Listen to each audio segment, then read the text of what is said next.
Assalamualaikum warahmatullahi wabarakatuh. Bismillahirrahmanirrahim. Nahmaduka Allahumma ya man manaha ahbabahu bil waridatil ilahiyyah wa syaraha sudurahum bil fuyudatir rabbaniyah wa mala'a qulubahum bil ulumil ladunniyah wa amaddahum min khazaini fadlihi bil imdadatil katsiratil mustafawiyyah faj'ala minhum a'immatal istikhrajil ma'anil khafiyyah wal ittila'i ala sirril khususiyyah wal kalimatil mardiyyah wa faddala man syaa minhum liyukhrij anhu ala sairil baliyah. Wassalatu wassalamu ala sayyidina Muhammadin ibni Abdillah khairil bariyah wa ala alihi wa ashabihi wa man tabi'a hudahu ila yaumil qiyamah yaumil la raiba fihi wa la nihayah. Wa ba'd. Ma'asyiral mukarramin, para alim ulama, para kiai, para sepuh, bini sepuh, para pejabat pemerintah baik sipil ataupun militer, bapak-bapak dan ibu sedoyo, muslimin, muslimat, mukminin, mukminat, hadirin, hadirat, nahdiyin, nahdiyat, ansarin wal fatayat, wabil khusus sahibul bait beserta keluarga Pondok Pesantren Pitutur Luhur. Ingkang kula hormati Asy-Syarif Raden Al-Hajj Omah Irama. Kula nembek ngenalaken panjenengan dumateng sederek kula niki termasuk sepuh kula. Termasuk netiurut yanek langkung sepah berarti mamang kula. Sebab napa kula ngendika Asy-Syarif? Karena Om Haji Roma Irama niki merupakan keturunan asli dari Sultan Ageng Tirtayasa mila wonten Raden niku terusé dumateng Maulana Yusuf, terusé dumateng Maulana Hasanuddin bin Syarif Hidayatullah dados piyambake jalur nasabe sami kali kula. Cuma masyarakat Indonesia belum tahu, hanya tahu Bang Haji Roma Irama. Tapi kalau masyarakat Karanganyar Titen, maka lagu-lagu beliau semuanya adalah dakwah. Tidak mungkin seorang penyanyi yang hanya mujarradud dangdut tetapi isinya dakwah. Saya sendiri sering mendengarkan lagu beliau, itu sangat luar biasa, kata-katanya menyentuh hati, mudah dicerna, dan musiknya juga enak didengarkan, disesuaikan dengan isinya. Mungkin sebetulnya panjenengan sudah bertanya-tanya, ini Bang Haji ini kok nggak seperti penyanyi yang lain. Kalau penyanyi yang lain kan tidak ada satu misi di dalam masalah penciptaan lagu-lagunya yang berkaitan dengan agama. Tetapi panjenengan semua lihat bahwa lagunya beliau ini memang banyak lagu-lagu yang berkaitan dengan agama. Kenapa? Karena darah beliau ini adalah masih ada tetesan darah daripada Syarif Hidayatullah, daripada Sayyidina Husain bin Ali, daripada Sayyidina Rasulullah Muhammad sallallahu alaihi wasallam. Jadi beliau ini adalah Syarif. Cuma biasa kalau Syarif itu biasa memang tidak mau dikenal sama orang. Itu enggak di mana-mana. Kemarin kita ada tamu dari Pakistan juga tidak mau dikenal, di Pakistan juga Syarif itu. Kemudian juga di Maghribi juga begitu juga. Di Afghanistan, di Irak, tidak ada Syarif dan Sayyid ini menonjol-nonjolkan diri untuk dihormati, untuk ditonjolkan, dijadikan sebagai orang Syarif dan Sayyid, itu enggak ada. Ya memang wadifahnya seperti itu. Panjenengan tahu bahwa para ulama, para kiai yang ada di Solo pun itu insya Allah 90% itu adalah Syarif dengan Sayyid. Cuma mereka enggak ngaku. Insya Allah termasuk beliau juga termasuk Syarif dengan Sayyid. Makanya para Syarif dan para Sayyid yang ada di Cirebon, khususnya di Pondok Pesantren, itu tidak berani ketika ceramah mengaku-ngaku dirinya Syarif, menyebut dirinya Sayyid, tidak berani. Kenapa? Karena keluarga Pondok Pesantren dan Cirebon memiliki satu keyakinan bahwasanya para ulama, para kiai pun yang mungkin bentuk fisiknya sudah Jawa, itu adalah juga para Syarif dan Sayyid yang tidak kalah dengan Pondok Pesantren dan tidak kalah dengan yang lainnya. Maka para Syarif dan Sayyid ini kebanyakan tidak mengaku. Apa yang disebut dengan ilmu tasawufnya adalah dafnul wujud. Idfin wujudaka fi ardil khumul fama nabata biduni dafni la yatimmu nitajuh. Pendamlah diri kalian, wujud kalian di dalam tanah yang sepi, yang tidak ada yang tahu di mana keistimewaan kalian, tidak ada yang tahu kecuali Allah. Sebab sesuatu yang tumbuh tapi tidak ditanam terlalu dalam, maka tumbuhnya tidak akan sempurna. Pohon kalau seumpama ditanamnya tidak dalam, maka tidak akan sempurna tumbuhnya. Tetapi ketika ditanamnya dalam, insya Allah sampai berapa meter pun kena badai, kena angin, insya Allah akan kuat. Itu prinsip daripada para syarif dan sayyid.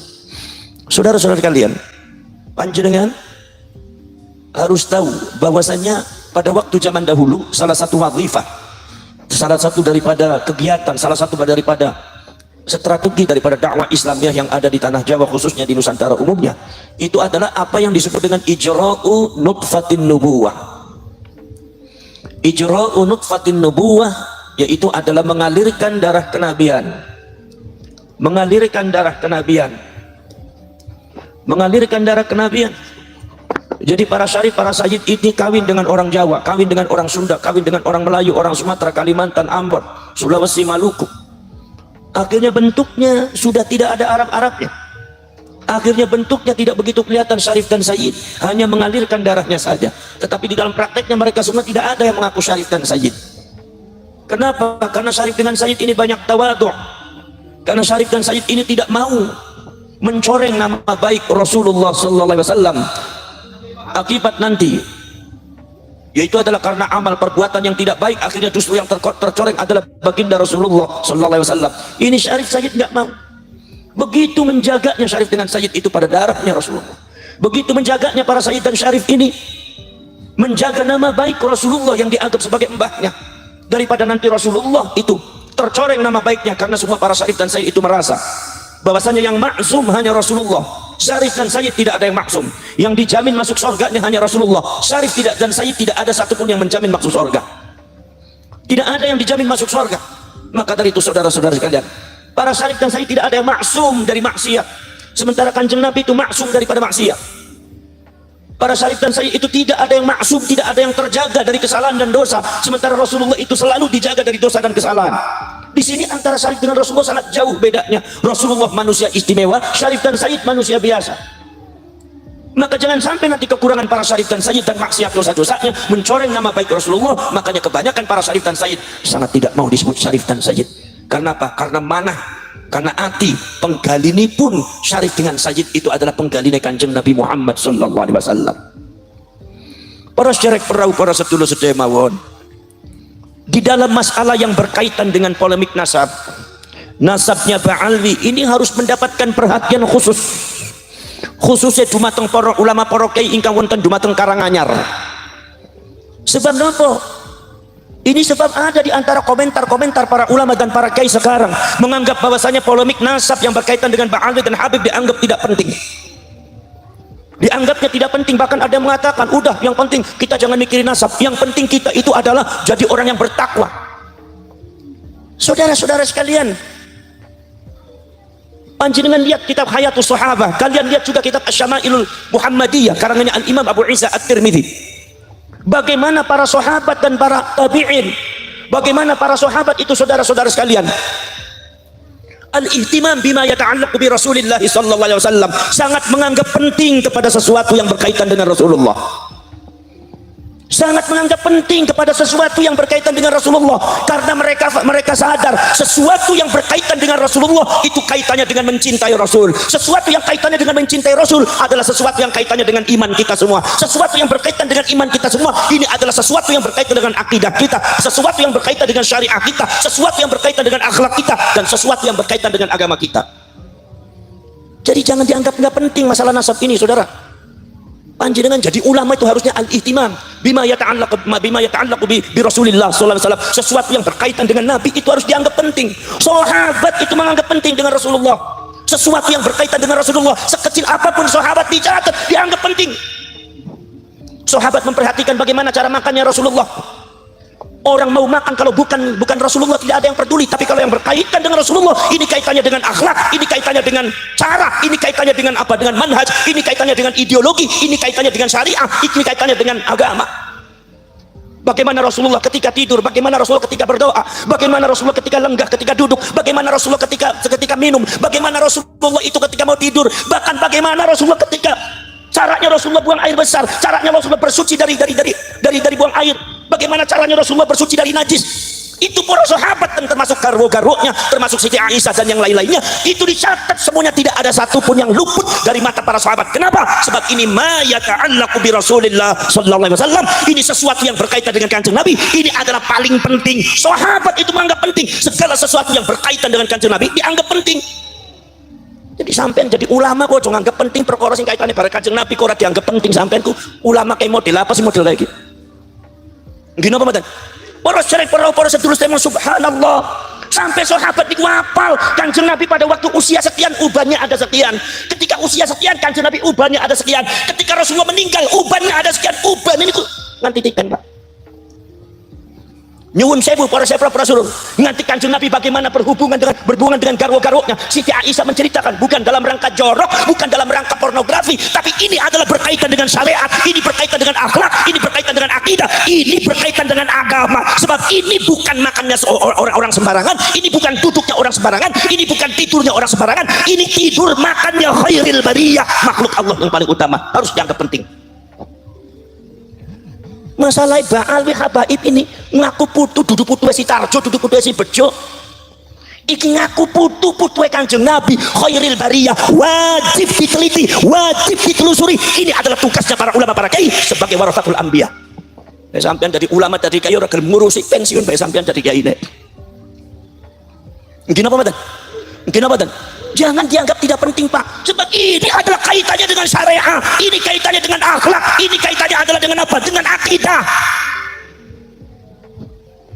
Makanya saudara-saudara sekalian, oknum-oknum Baal dan oknum habaib banyak menanamkan doktrin-doktrin akidah yang tidak benar, mengajari doktrin-doktrin syariat yang tidak benar. Kenapa? Karena mereka mencangkokkan nasab dengan Kanjeng Nabi. Keracunan nasab ini yang harus Anda sadari, wahai orang Karanganyar. Maka dari itu jangan dianggap tidak penting. Kadang-kadang wonten niku tokoh-tokoh NC ngomong, wah orang penting, aku tahu orang ngurusin nasab. Ya Allah, apakah ini tidak menghina Rasulullah, dianggapnya nasabnya Kanjeng Nabi itu disamakan dengan orang lain? Lalu bagi panjenengan itu yang paling penting apa? Ngurusi bupati, ngurusi calon gubernur, ngurusi calon presiden, proyek-proyek. Kiai zaman saya itu ngurusi kayak kue sampai sesuatu yang berkaitan kali Kanjeng Nabi boten dianggap penting. Pripun sampean niku? Gini apa mboten? Niki para sahabat, para rasul, sesuatu yang berkaitan dengan Rasulullah itu sangat penting. Sahabat itu sangat memperhatikan sesuatu yang berkaitannya dengan Rasulullah. Nanti para sahabat, para rasul, Sayyidina Abu Bakar As-Siddiq ketika ditanya tentang masalah hukum syariat, maka Sayyidina Abu Bakar As-Siddiq langsung memanggil para sahabat. Siapa kira-kira yang tahu barangkali Rasulullah itu pernah dawuh kados ngeten? Ada orang yang bertanya ini, seorang nenek ini bertanya, jika di dalam Al-Quran tidak ada, di hadisnya tidak ada. Sepengetahuan saya, Rasulullah tidak pernah mengatur tentang masalah bagian nenek di dalam masalah waris. Akhirnya nenek itu meminta kebijakan kepada Abu Bakar As-Siddiq sebagai khalifah. Akhirnya nopo Abu Bakar As-Siddiq kumpulakan sedaya sahabat. Begitu sudah dikumpulkan, maka sahabat Al-Mughirah bin Syu'bah mengatakan, Rasulullah pernah bersabda di depan saya bahwa seorang nenek itu adalah bagian warisnya adalah 1/6. Apa Abu Bakar As-Siddiq padu nerima langsung? Ora. Apakah langsung diterima omongan sahabat Mughirah bin Syu'bah? Ora. Padahal sahabat Mughirah bin Syu'bah itu adalah seorang sahabat. Para ulama mengatakan sahabat itu adalah semuanya adil. Jadi la yumkinu kizbuhu, orang mungkin bohong. Tetapi karena ini berkaitan dengan dawuhnya Rasulullah, sahabat Mughirah bin Syu'bah niku ngendikan tentang masalah dawuh Kanjeng Nabi, maka Abu Bakar As-Siddiq menyumpah beliau, sumpah. Sahabat disumpah. Apa sebabnya? Al-ihtimam bima yata'allaqu bihi bi Rasulillah sallallahu alaihi wasallam, menganggap penting sesuatu yang berkaitan dengan Kanjeng Nabi. Sahabat itu Pak, Masya Allah. Sayyidina Umar bin Khattab kuduana saksine. Jadi Abu Bakar As-Siddiq disumpah kuduana saksi, Sayyidina Ali disumpah kuduana saksi. Ini kenapa? Karena ini berkaitan dengan mengatasnamakan dawuh Kanjeng Nabi. Milo kuduana sumpah, milo kuduana saksi. Mi orang ana sumpah, orang ana saksi, orang bakal diterima bareng Abu Bakar As-Siddiq, orang bakal diterima di batang Sayyidina Ali, orang bakal diterima di batang Sayyidina Utsman, orang bakal diterima di batang Sayyidina Umar. Kenapa? Inilah al-ihtimam bima yata'allaqu bi Rasulillah sallallahu alaihi wasallam. Ihtimam yaitu adalah menganggap penting sesuatu yang berkaitan kali Kanjeng Nabi Muhammad sallallahu alaihi wasallam. Ini baru dihabaib, ini mengaku cucunya Rasulullah dengan nasab-nasab yang susah dimasuk akal. Orang masuk akal susah dijadikan apa, susah dibahasnya, buktinya tidak ada. Kitab-kitabnya kadang-kadang banyak yang tidak benar, cerita-ceritanya banyak yang bohong. Ini wajib dibahas oleh ulama-ulama Indonesia, dan wajib pemerintah itu turun tangan dalam masalah ini. Kalau seandainya ternyata nasab daripada Ba'alwi itu tidak benar, mencangkokkan kepada Rasulullah, sementara bangsa Indonesia masih ada yang meyakini, maka ini yang berdosa bukan orangnya saja, ulama, kiai dan pemerintah, dosa kabeh. Rasulnya wong Islam tapi orang peduli marang Nabi ini. Kenapa badan? Dibahas. NU ini kudu bahas. Ngadakan bahsul masail, Kiai Madudine diundang. Kabeh kalau dibahas kabeh ini bagaimana nih? Karena apa? Ini masalah berkaitan dengan Rasulullah. Ojo bilang Habib, ojo bilang Ba'alwi. Ini tidak ada kaitannya dengan benci tidak benci. Ini tidak ada kaitannya dengan adu domba. Ini tidak ada kaitannya dengan sengit ketingin uang orang. Dalam rangka mencari fakta kebenaran bagaimana? Karena ini berkaitan dengan Rasulullah. Nek wong ngaku putuhe wong liya. Ya orang ana sing peduli tapi lang antara wong ning Karanganyar aku putuhe Mbah Hasyim Asy'ari. Setikat Mbah Hasyim Asy'ari bae kudu ditelusuri wajib. Doktrin daripada Ba'alwi dan Habaib yang banyak menyesatkan masyarakat itu berawal muncul daripada mentalitas mereka yang mengaku dirinya cucunya Rasulullah. Insyaallah nanti masalah itu nanti Om Haji mau menyerangkan masalah itu nanti. Beliau sangat punya data-data yang lengkap. Saudara-saudara sekalian, makanya saya hanya membuka saja. Saya hanya mengutuk hatinya Panjenengan sedoyo. Jangan sampai membiarkan umat dalam kesesatan. Jangan sampai membiarkan umat bingung. Al-ulama warathatul anbiya. Ulama itu pewarisnya para nabi. Kalau nabi Rasulullah SAW dan Al-Quran itu tujuannya untuk mengklarifikasi sesuatu kemungkaran dan kebatilan yang pernah terjadi di kalangan masyarakat, maka para ulama juga harus mengklarifikasikan. Ulama ditanglet panjenengan itu kitab-kitab napa? Al-Qur'an. Nabi ini nabi sapa? Kanjeng Muhammad sallallahu panjenengan moko dumateng setiap kitab Siratun Nabawiyah bi'tsatu Muhammadin dibangkitaken Kanjeng Nabi Muhammad ini fungsi apa? Fungsine napa? Napa mung Kanjeng Nabi cuma hanya mengajari akhlak? Ora. Apa mung Kanjeng Nabi cuma menamakan syariat? Ora. Napa mung Kanjeng Nabi cuma mengajarkan akidah? Ora. Tugas daripada Al-Quran dan Kanjeng Nabi adalah tugasnya apa? Mengklarifikasi satu kemungkaran dan kebatilan yang terjadi di masa lalu. Saudara, dikiranya pada waktu masa dulu itu nggak ada fitnah? Ada. Masya Allah. Saya mau cerita Nabi Isa alaihissalam difitnah. Satu difitnah Nabi Isa adalah anak zina karena Siti Maryam itu adalah sebagai khadimah, yaitu adalah orang yang berbakti kepada Masjidil Aqsa, Baitul Muqaddas. Ada lagi seorang namanya Yusuf An-Najjar, itu juga orang soleh dari Nigeria, orang kulit hitam. Begitu Allah subhanahu wa ta'ala menghendaki Siti Maryam supaya punya anak tanpa bapak, itu langsung orang Yahudi mengklaim Maryam berzina dengan Yusuf. Siti Maryam lari, diselamatkan oleh Nabi Zakaria. Subhanallah, saudara-saudara, diselamatkan oleh Nabi Zakaria. Tapi fitnah tentang masalah Nabi Isa itu masih ada, sampai masih ditemukan di dalam kitab-kitab Bible, baik New Testament atau Old Testament, yaitu di dalam kitab Bible-nya orang-orang Yahudi atau orang-orang yang agama Nasrani. Itu saudara-saudara kalian masih tercatat Isa bin Yusuf. Ya bon. Niku para syekh Rasul masih ada tulisan Isa bin Yusuf. Itu artinya apa? Orang yang menulis Isa bin Yusuf itu mempunyai akidah, mempunyai keyakinan bahwa Nabi Isa itu adalah anak zina. Anak zinanya Yusuf An-Najjar dengan Siti Maryam. Masih ada kayak tulisannya. Saya kaget itu pada waktu beberapa kajian di Bible seperti itu. Nomor 2, saudara-saudara sekalian, Siti Maryam lari dikira zina. Begitu Siti Maryam sudah melahirkan anak yaitu Nabi Isa, Siti Maryam mengatakan, ya Rabbi, bagaimana kalau seandainya orang itu bertanya bagaimana ya Rabbi? Kata Siti Maryam mengatakan, ya Maryam, katakan kepada mereka, inni nazartu lirrahmani sauma. Inni nazartu lirrahmani sauma walan ukallimal yauma insiya. Aku sudah berjanji kepada Tuhanku untuk berpuasa, tidak bisa ngobrol dengan kalian manusia semua. Siti Maryam hanya isyarat kepada anaknya, suruh tanya sama anaknya sendiri. Suruh tanya sama cabang bayinya sendiri. Saudara-saudara kalian, akhirnya kemudian masyarakat protes, ya Maryam, bagaimana mungkin aku bertanya kepada bayi yang masih digendong dalam ayunan seperti ini, nggak bisa ngomong, gigi aja masih belum keluar. Allah subhanahu wa ta'ala memberikan kekuatan kepada bayi itu. Nabi Isa masih berjabang bayi, masih belum keluar giginya, tapi bicara secara fasih, ini Abdullah, aku adalah hamba Allah. Ibuku adalah bukan ibuku itu bukan orang yang tidak benar. Aku adalah hamba Allah, rohnya Allah. Aku adalah ayat tanda-tanda kebesaran Allah. Allah mampu menciptakan aku tanpa bapak. Bagaimana mungkin Allah tidak mampu? Karena aku punya ibu. Nabi Adam tidak ada bapak, tidak ada ibu pun Allah mampu. Coba kita kaji sekarang.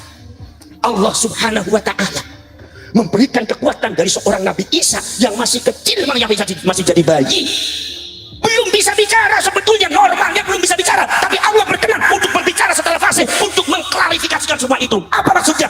Sebab ini fitnah, ma yata'allaqu bir rasul, sesuatu yang berkaitan dengan Rasul. Siapa? Nabi Isa. Bayi pun suruh bicara. Jadi sampean jadi ulama jangan suka bicara, ini nggak penting. Bayi saja suruh bicara sama Allah untuk mengklarifikasikan itu. Kenapa sampai menganggap tidak penting? Kalau Allah memberikan kekuatan mukjizat, bayi suruh bicara, berarti artinya apa? Ma yata'allaqu bil anbiya'i wal mursalin, sesuatu yang berkaitan dengan nabi dan rasul, ini sangat penting bagi kita semua. Maka harus diungkap. Orang-orang kadang-kadang kiai-kiai yang seperti itu tuh biasanya kiai-kiai penakut. Kadang-kadang nggak mau ngungkap, kiai penakut karena nggak enak, akhirnya membiarkan umat dalam kesesatan. Ada kemarin kita baru saja membongkar beberapa kuburan-kuburan palsu. Ada kiai-kiai menganggap tidak penting lagi. Lalu yang dianggap penting sampai apa? Yang jadi korban semuanya Nahdlin. Sebab yang ziarah kubur Nahdlin, bayangkan orang-orang NU ziarah ke situ, bukan ratusan, kadang-kadang sampai ribuan orang ziarah. Itu saudara, itu mereka ziarahnya sama siapa? Kirim Fatihah. Kirim Fatihahnya sama siapa? Orang yang nggak ada historis, nggak ada historinya, nggak ada ceritanya, itu palsu, makamnya di bawahnya nggak ada isinya. Apakah itu bukan berhala, Kiai? Apakah itu bukan berhala? Makam tidak ada isinya, itu berhala, harus dibongkar. Karena ini menyesatkan umat Islam. Jangan diam, wahai para ulama, para kiai. Ini, saudara-saudara sekalian, maka saya bilang langsung bongkar. Kerjasama dengan aparat, bongkar semua. Akhirnya di Pemalang bongkar, yang ada dibongkar. Ini ada beberapa makam lagi yang harus dibongkar. Subhanallah, makamnya orang ditumpangi, diganti namanya Habib. Kemudian juga ada lagi makam baru yang tidak ada isinya, ditulisnya makamnya Habib. Jangan menutup mata sampean. Jadi ulama, jadi kiai, jadi pemerintah, jadi aparat, jadi TNI, jadi kepolisian, jangan menutup mata. Ini sudah terjadi di kalangan masyarakat dan rakyat Indonesia. Rakyat ini perlu diselamatkan, jangan diam saja sampean. Wis keblok ora apa-apa keblok. Wong karangan yang bisa emang keblok tok. Nglakoni ora mung bisa keblok tok. Subhanallah. Ini saudara-saudara. Siti Maryam akhirnya begitu Nabi Isa sudah sepuh, ini orang Yahudi tetap merekayasa akidah yang tidak benar, membelokkan masyarakat kepada akidah yang tidak benar. Apa? Nabi Isa memiliki mukjizat, bisa menghidupkan orang mati, wa ubri'ul akmaha wal abrasa biidznillah wa uhyil mauta biidznillah, bisa menghidupkan orang mati dengan izin Allah. Orang Yahudi mengatakan, wahai umat Isa, wahai masyarakat, yang namanya Isa itu orang luar biasa. Enggak. Kali ini membelokkannya bukan atas nama benci kepada Nabi Isa, tetapi atas nama cinta kepada Nabi Isa. Atas nama benci kepada Nabi Isa, umatnya Nabi Isa banyak yang selamat, tapi atas nama cinta kepada Nabi Isa dibelokkan akidahnya. Banyak umatnya Nabi Isa yang tidak selamat ketika dibelokkannya atas nama cinta. Orang luar biasa enggak. Yang namanya Isa itu bisa menghidupkan orang mati. Orang biasa tidak mungkin bisa menghidupkan orang mati. Kalau Isa bisa menghidupkan orang mati, berarti Isa manusia luar biasa enggak. Dibelokkan sedikit demi sedikit. Yang namanya Isa itu manusia mengandung Tuhan. Kenapa? Karena Isa bisa menghidupkan orang mati. Kenapa? Sebab Isa itu bisa menghidupkan orang mati. Menghidupkan orang mati itu bukan pekerjaan manusia, itu pekerjaan Tuhan. Kalau Isa bisa menghidupkan orang mati, berarti di dalam diri Isa mengandung Tuhan. Isa itu setengah manusia, setengah Tuhan. Sudah mulai sesat. Akhirnya apa? Akhirnya kata orang Yahudi mengatakan, wahai umat Nabi Isa, Isa itu anaknya Allah. Apa sebab? Sebab Isa itu setengah manusia, setengah Tuhan. Sedangkan Isa dilahirkan hanya ada ibunya saja, Siti Maryam. Ibunya itu manusia, berarti jelas bapaknya itu Tuhan. Tuhan satu-satunya itu Allah, berarti Isa itu anaknya Allah. Enggak. Agama Allah, agama tauhid monoteisme, tauhid cuma Allah Subhanahu wa taala sudah disesatkan oleh orang Yahudi, menyesatkan masyarakat umatnya Nabi Isa. Ini jangan sampai terjadi seperti ini di kalangan umat Islam. Saudara-saudara sekalian, Nabi Isa dianggap anak Allah, maka muncullah agama baru, agama Trinitas. Saudara-saudara sekalian, ini akibat apa? Akibat fitnah yang dibiarkan. Maka turunlah Al-Quran, turunlah Rasulullah dalam rangka apa? Mengklarifikasikan tentang masalah Nabi Isa. Ungkap dalam masalah surat Maryam, diungkap semuanya. Termasuk Nabi Isa dipanggilnya Ibnu Maryam, anaknya Maryam, bukan anak saya. Ketika mereka mengatakan Isa itu harus disembah sebagai Tuhan anak, maka diungkap di situ bahwasanya saudara-saudara sekalian, Nabi Isa tidak pernah memerintahkan kepada orang bahwasanya untuk menyembah dirinya, nggak pernah. Itu harus diungkap, diklarifikasikan di dalam Al-Quran dan hadis, diklarifikasikan di dalam ayat Al-Quran secara langsung oleh Allah, langsung dibantah oleh Nabi Muhammad. Wala taltafitu laumatal lain, Arab nyegot orang bener. Saudara-saudara sekalian, maka panjenengan semua sebagai warasatul anbiya harus meneruskan perjuangan beliau mengklarifikasikan kepada masyarakat untuk perkara-perkara yang tidak benar. Harus diklarifikasikan mana yang benar, mana akidah yang benar, ini nggak benar, yang ini benar, yang ini nggak benar. Itu tugasnya sampean sebagai pewarisnya para nabi. Saudara, Nabi Sulaiman difitnah tukang sihir. Nabi Sulaiman difitnah tukang sihir, gembong penyihir itu Sulaiman. Subhanallah. Saudara-saudara sekalian, diklarifikasikan oleh Allah dalam Al-Quran. Satu riwayat mengatakan bahwa setan dan iblis justru memendam, mengubur buku kumpulan penyihir yang asalnya dari asalnya dari kebohongan dari setan dan jin, mencuri kabar dari langit, dikumpulkan dalam sebuah buku menjadi ajaran-ajaran sihir. Kemudian setan dan iblis sengaja ditanamkan di bawah kursi singgasananya Nabi Sulaiman ketika Nabi Sulaiman sudah tidak ada. Setan itu membuat rekayasa, tapi setan juga yang membuat fitnah. Akhirnya setan kemudian mengumpulkan masyarakat, menampakkan dirinya kepada seseorang, wujudnya cukup manusia.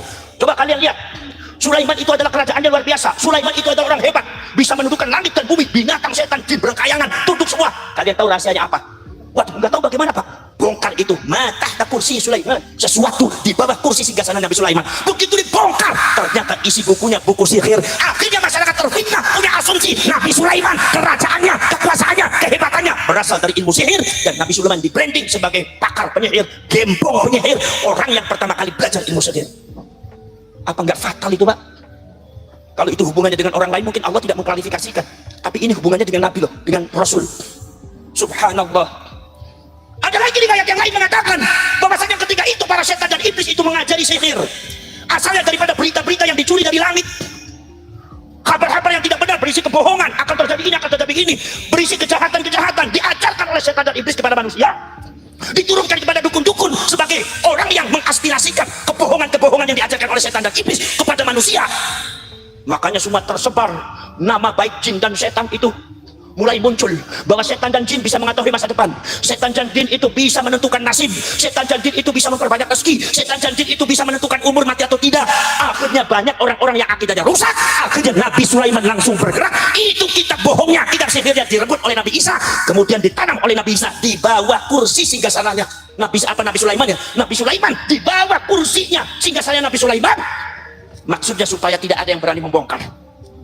Begitu Nabi Sulaiman meninggal, setan buat fitnah.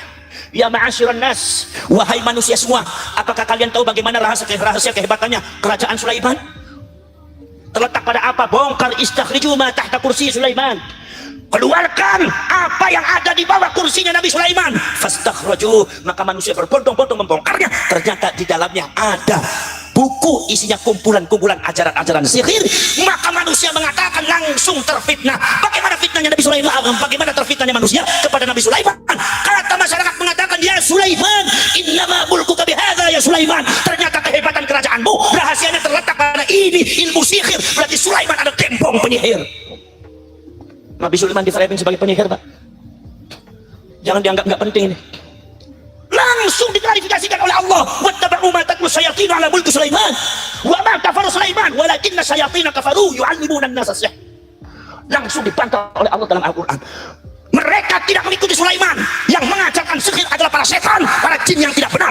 Itu adalah pertanda kekufuran setan kepada saya. Sulaiman tidak pernah mengajarkan sihir. Sulaiman tidak pernah mengajarkan kekufuran. Tapi setan-setan itu yang mengajarkan kalian kekufuran, yaitu adalah sihir adalah setan. Yang membuat rekayasa adalah setan dengan menanamkan doktrin-doktrin kebohongan kepada manusia semua. Allah membongkarnya di dalam Al-Quran. Allah membongkarnya di dalam Al-Quran. Tapi fitnah tentang masalah Nabi Sulaiman itu berlangsung sampai zamannya Kanjeng Nabi disampaikan. Masih terasa, Pak. Nabi Sulaiman di-branding sebagai penyihir.